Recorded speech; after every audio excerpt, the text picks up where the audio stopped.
Hello दोस्तों, welcome back और पाकि AR एकेडमी पाकि यूट्यूब चैनल। और इस पे आज हम लोग करने वाले हैं आधुनिक भारत का इतिहास, जो कि आपका क्लास 8 का हिस्ट्री रहने वाला है। और इसमें हम लोग देखेंगे सारे प्रश्न उत्तर, जितने भी इस अध्याय के अंदर प्रश्न उत्तर हैं उन सभी प्रश्न उत्तर को हम देखने वाले हैं। तो चलिए दोस्तों, वीडियो को शुरू करते हैं। जो लोग अभी तक हमारे चैनल पर नए हैं, चैनल को लाइक और वीडियो को लाइक और चैनल को सब्सक्राइब ज़रूर कर दें। चलिए, इसमें हम लोग सबसे पहले देखते हैं। तो हमारा सबसे पहला क्या है, रिक्त स्थानों की पूर्ति कीजिए। ये जो दिया हुआ है आपको सबसे पहले बोलता है रिक्त स्थानों की पूर्ति कीजिए, यानी कि खाली स्थानों को भरना है। कह दिया दोस्तों, जेम्स मिल खाली स्थान का निवासी था। जेम्स मिल कहाँ का निवासी था?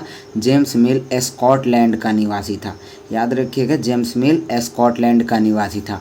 उसके बाद ख दिया हुआ है, लॉर्ड क्लाइव ने भारत का नक्शा तैयार करने की जिम्मेदारी खाली स्थान को सौंपी थी।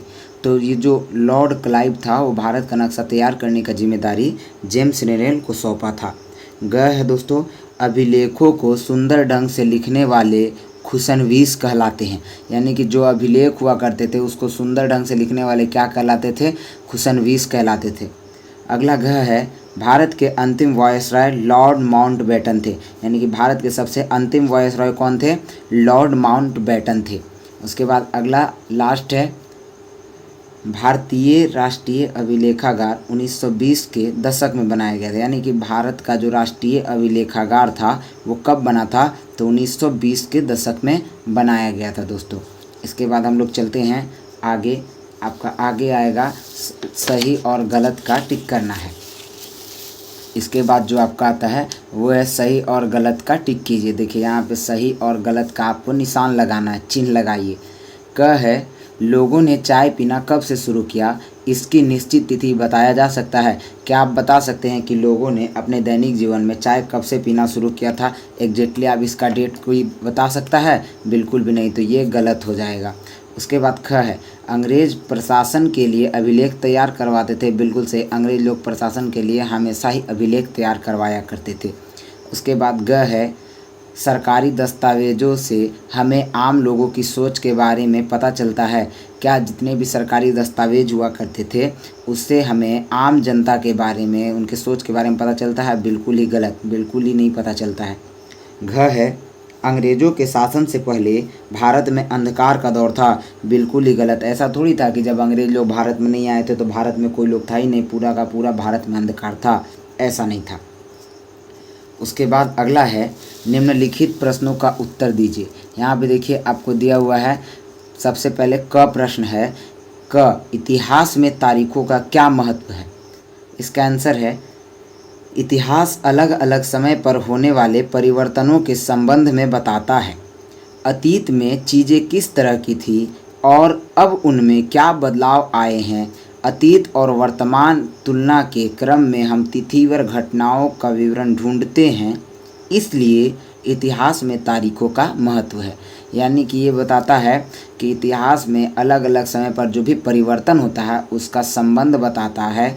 और अतीत में यानी कि पास्ट में चीज़ें किस प्रकार की थी और अभी वर्तमान में उनमें क्या बदलाव आए हैं। यानी कि अतीत और वर्तमान का तुलना में तिथिवर घटनाओं को जो विवरण होता है, इसलिए इतिहास में तारीखों का महत्व होता है। उसके बाद ख है, जेम्स मिल ने भारतीय इतिहास को किन किन कालखंडों में विभाजित किया है? जेम्स मिल जो थे उन्होंने भारतीय इतिहास को किन किन कालखंडों में विभाजित किया? उत्तर है, 1817 में स्कॉटलैंड के अर्थशास्त्री और राजनीतिक दार्शनिक जेम्स मिल ने 3 विशाल खंडों में, यहाँ पर द होगा, यहाँ पे द है ना, the history of British India यानी कि ब्रिटिश भारत का इतिहास नामक एक किताब लिखी। इस किताब में उन्होंने भारत के इतिहास को हिंदू, मुस्लिम और ब्रिटिश इन 3 कालखंडों में बांटा था। दरअसल हुआ ये था कि जो हमारा इतिहास था उसका एक पुस्तक था the history of British India, history of British India. ये धर्म के आधार पर बांटा गया एक पुस्तक था। इसमें ऐसा इतिहास था जिसके बारे में किसी को कुछ भी पता नहीं चलता था। तो बाद में क्या किया गया कि इसको धर्म के आधार पर बांट दिया गया था। इसको धर्म के आधार पर बांट दिया गया, जिसमें हिंदू, मुस्लिम और अंग्रेज। जैसे प्राचीन काल, तो प्राचीन काल में हिंदू धर्म के शासक थे, और मध्यकाल, तो मध्यकाल में आपके मुस्लिम धर्म के शासक थे, और आधुनिक काल जिसमें हम लोग ब्रिटिश शासन के बारे में जानते हैं। इसके बाद हम लोग देखते हैं अगला ग है औपनिवेशिक युग किसे कहा जाता है, यानी कि औपनिवेशिक काल किसे कहते हैं। तो इसका उत्तर है अंग्रेजों के शासनकाल में लोगों के पास समानता, स्वतंत्रता या मुक्ति नहीं थी। यानी कि जब अंग्रेज का शासनकाल चलता था तो हर एक इंसान के पास समानता का अवसर नहीं था, आज़ादी नहीं थी, और ना ही आर्थिक विकास और प्रगति का दौर था। इसे ही औपनिवेशिक युग कहा जाता है। यानी कि उस टाइम पे किसी के पास एग्जैक्टली आर्थिक विकास का और प्रगति का दौर नहीं था, उस समय लोगों को छूट नहीं मिलती थी, तो इसे ही औपनिवेशिक युग कहा जाता था। उसके बाद अगला है आपका जो ये पुस्तक है आइए चर्चा करें। इसमें हम लोग देखते हैं कि बहुत लॉन्ग टर्म के क्वेश्चंस होते हैं। जैसे ये आपकी पुस्तक है, और इस पुस्तक में आप क्या देखते हैं कि इसमें जो आपको यहाँ पे दिखाई दे रहा होगा आइए चर्चा करें, ये एक लॉन्ग टर्म के क्वेश्चंस हैं, और इसको भी हम लोग करने वाले हैं। तो चलिए इसको हम लोग देखते हैं। तो इसको हम लोग देखेंगे कुछ इस प्रकार। देखिए आइए चर्चा करें। सबसे इसमें जो चौथा हमारा क्वेश्चन, तीसरा तक हम लोगों ने कंप्लीट किया। चौथा, सर्वेक्षण से हमें क्या जानकारी मिल सकती है। उत्तर है ब्रिटिश शासन के दौरान सर्वेक्षण को काफ़ी अहम माना गया। अंग्रेज़ों की सोच थी कि देश ढंग से शासन चलाने के लिए सर्वेक्षण के माध्यम हर प्रकार की जानकारी एकत्र कर सही करना आवश्यक है।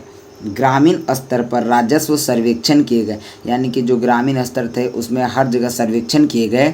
इसके माध्यम से धरती की प्रकृति, गुणवत्ता, वहाँ मिलने वाले पेड़ पौधे और जीव जंतु, फसलों और स्थानीय इतिहास की जानकारी हासिल की जाती थी। 19वीं सदी के अंतिम दशक प्रत्येक 10 वर्ष में जनगणना की जाने लगी। इसके तहत देश के सभी प्रांतों में रहने वाले लोगों की संख्या, उनकी जाति, व्यवसाय, काइनामेशियर आदि के बारे में जानकारी प्राप्त की जाती है। इसके अतिरिक्त वनस्पतिक सर्वेक्षण, प्राणी वैज्ञानिक सर्वेक्षण, पुरातात्विक सर्वेक्षण, वन सर्वेक्षण जैसे कई सर्वेक्षण भी किए जाते हैं। यानी कि और वहाँ पे तरह तरह की अन्य सर्वेक्षण भी किए जाते हैं। ये दरअसल ये है कि जब हमारा भारत स्वतंत्रता प्राप्त नहीं हुआ था, उस समय सबसे पहली जनगणना 1851 में की गई थी, जब हमारा भारत आज़ाद नहीं हुआ था। उसके बाद भारत के स्वतंत्रता प्राप्ति के बाद सबसे पहली जनगणना जो की गई थी वो 1951 में की गई थी, और ये प्रत्येक 10 वर्षों में की जाने वाली जनगणना है। हर 10 वर्ष में इसकी जनगणना की जाती है। उसके बाद जो आपका अगला प्रश्न है वो है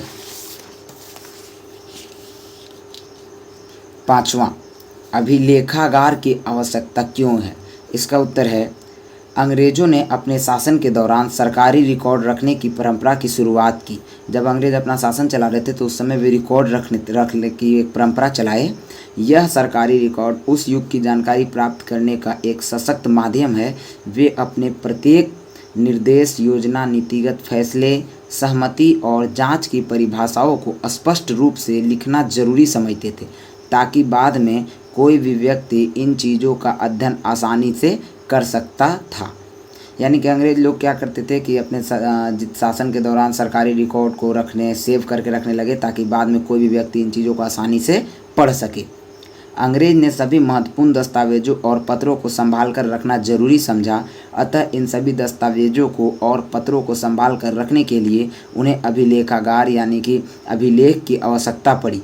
इसलिए कक्ष या रिकॉर्ड रूम, अभिलेखागार और संग्रहालय जैसे संस्थान स्थापित किए गए। यानी कि अभिलेखागार की आवश्यकता इसलिए पड़ी ताकि अंग्रेज लोग जो है अपने शासन के दौरान जितने भी रिकॉर्ड है उसको आराम से वो सेव करके रख सके।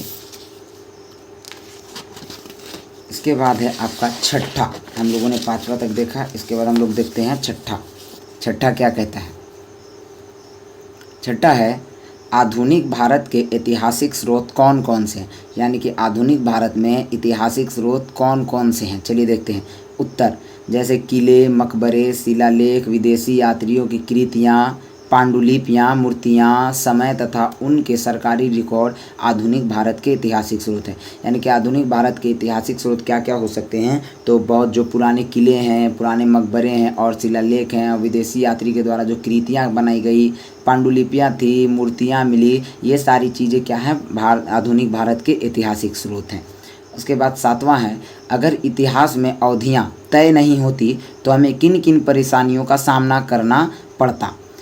तो उत्तर है, अगर इतिहास में अवधियाँ तय नहीं होती तो हमें किसी समय विशेष की प्रवृत्ति और लक्षण को समझना कठिन होता। एक अवधि से दूसरी अवधि के बीच आए परिवर्तनों के बारे में जानकारियाँ प्राप्त करने में परेशानियों का सामना करना पड़ता।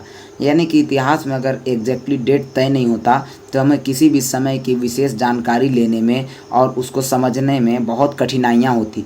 एक अवधि से दूसरी अवधि के बीच आए परिवर्तनों के बारे में जानकारियाँ प्राप्त करने में परेशानियों का सामना भी करना पड़ता। 8वां है, इतिहास में तारीखों का महत्व होता है। क्या आप इससे सहमत हैं? हाँ, हम इससे सहमत हैं कि तारीखों का महत्व है। उत्तर में है कि हाँ, हम इससे बिल्कुल सहमत हैं। इतिहास में तारीखों का महत्व है। इतिहास अलग अलग परिवर्तनों के संबंध में तारीखें अन्य दिनों की अपेक्षा महत्वपूर्ण हो जाती है। यानी कह सकते हैं कि इतिहास के जो अलग परिवर्तनों के संबंध में वर्तमान की तुलना के क्रम में हमें तिथिवर घटनाओं का विवरण ढूंढते हैं। जैसे और इसके साथ साथ इतिहास की कुछ तारीखें अन्य दिनों की अपेक्षा महत्वपूर्ण हो जाती है, क्योंकि उस तिथि से लोगों के जीवन में कोई बड़ा परिवर्तन होता है। उस तिथि से हमारी कोई अच्छी या बुरी यादें जुड़ी होती हैं। इसलिए इतिहास में तारीखों का महत्व होता है। जैसे सपोज डैट आपका बर्थडे होता है ना, जब आप अपना बर्थडे मनाते हैं तो आप अपना जब जन्मदिन मनाते हैं तो वो भी आपके लिए इतिहास में एक तारीख होता है। वो तारीख आपके लिए काफ़ी महत्वपूर्ण होता है। वो तारीख आपके लिए क्या होता है, काफ़ी महत्वपूर्ण होता है, क्योंकि आप उस दिन अपने बर्थडे को सेलिब्रेट करते हैं। उसी तरीके से इतिहास में तारीखों का भी महत्व होता है। और इस तरह से ये चैप्टर हमारा ख़त्म होता है। चैप्टर फर्स्ट हम लोगों ने कंप्लीट कर लिया। और जो लोग अभी तक हमारे चैनल पर नए हैं वो हमारे चैनल को सब्सक्राइब करें और वीडियो को ज़रूर लाइक करें और दोस्तों तक शेयर करें। देखिए यहाँ पे एक छोटी सी चीज़ है आप लोगों के लिए कि सीढ़ियों की ज़रूरत उन्हें है जिन्हें छत तक जाना है। मेरी मंजिल तो आसमान है, मुझे रास्ता भी खुद बनाना है। यानी कि आपकी मंजिल छत नहीं है, आपकी मंजिल आसमान है और आपको रास्ता भी क्या करना है, खुद से बनाना है। तो हम लोग इस चैप्टर को पूरा कंप्लीट कर लिए और हम लोग अब देखेंगे नेक्स्ट वीडियो में। यहाँ तक हम लोगों ने देख लिया इसको और देखेंगे नेक्स्ट वीडियो में चैप्टर 2 को, जो हमारा चैप्टर 2 है व्यापार से साम्राज्य तक। जो हमारा चैप्टर 2 रहने वाला है वो है व्यापार से साम्राज्य तक। इसको हम लोग देखेंगे। तो चलिए मिलते हैं नेक्स्ट वीडियो में। हमारे वीडियो को लाइक कीजिए, खूब शेयर कीजिए। Thank you.